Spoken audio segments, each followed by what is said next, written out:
Hi guys, my name is Vila and I've been interviewing my dad about his 1997 Everest climb. I created this series, My Dad Climbed Everest, and I have questions, which you can find all over my YouTube and TikTok, but I also created a little offshoot of that series where we talk about the Everest Base Camp Trek. He's done it over 10 times and I got to do it with him in 2022. We're telling you everything we know about that and how to prepare. In today's video, we talk about recommended reading before doing the trek, the best part of the trek and what to get excited for, what food to avoid while doing the trek, which this is important, and what Nepal trek you should do if you only have time for one, because there's a lot more than the Everest Base Camp Trek, and how physically fit you need to be in to do the trek. So enjoy.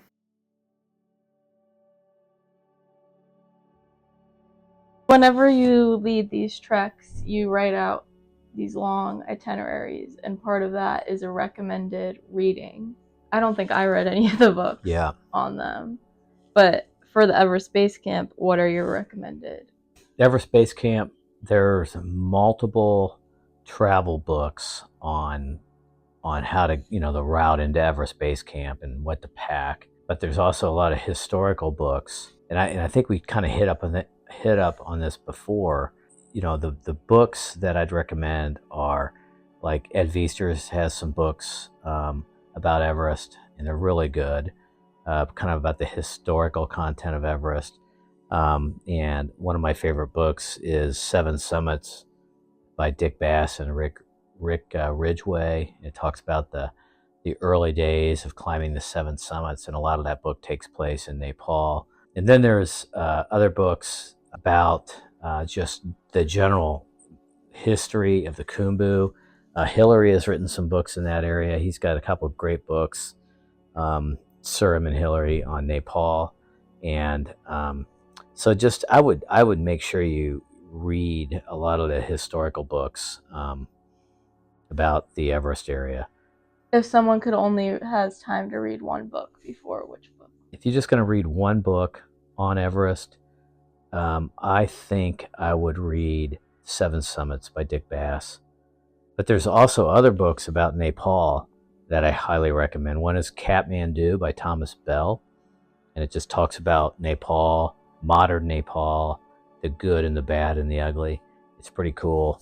And there's a classic book called Annapurna by Maurice Herzog, a Frenchman, and it's about the first climb to the summit of Annapurna. That's a great book. What foods do I recommend avoiding while doing the Everest Base Camp?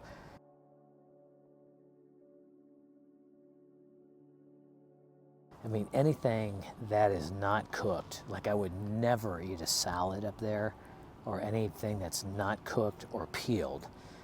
If you eat a carrot or zucchini or anything, just make sure it's totally peeled and or boiled and cooked well. It's really easy to get some bacteria infection up there and get a really bad case of diarrhea or vomiting if you don't eat cooked food. Meat, I do not eat meat up in the Khumbu.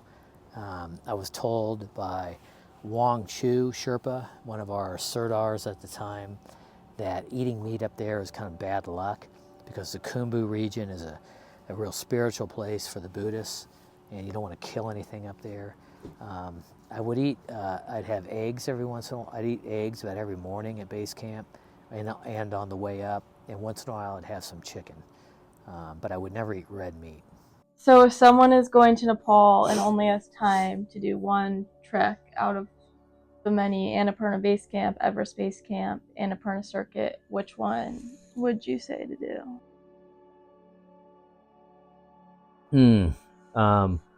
That's a great question. And, I'm emotionally attached to the Everest area just because I've been there so many times and my experiences on Everest. But I will tell you, my favorite area to trek is the Annapurna area. I've done the Annapurna circuit. I've never done Annapurna Base Camp.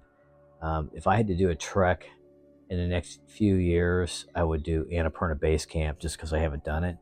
But the Annapurna circuit trek is pretty cool.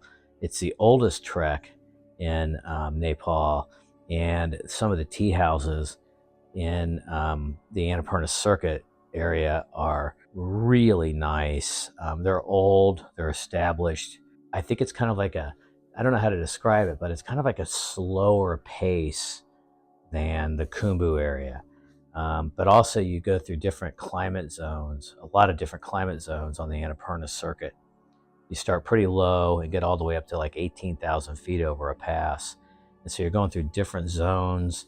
And also I feel like there's more culture in Annapurna area because there's different religions. There's the Bon religion.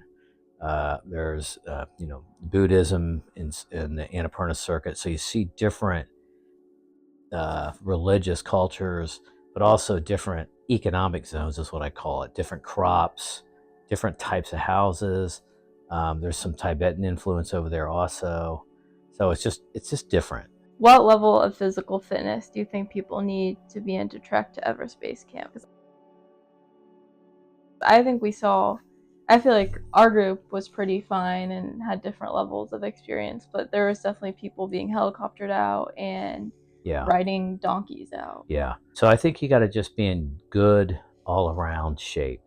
I think it's important to show up in Nepal to be well rested and not exhausted when you show up. You just want to be in good shape. If you're a runner or a hiker, especially a hiker, if you've just been hiking, that's the best way to get fit for Everest Base Camp. And a lot of people have problems hiking into Everest Base Camp with the altitude. I'm a big believer of going slow, letting your body acclimate, drinking a lot of water, and tea and things like that, and not drinking any alcohol on the way up to Everest Base Camp. It's okay to have some beers on the way down, but as your body is acclimating and moving up in elevation, alcohol is not good for acclimation. You get dehydrated.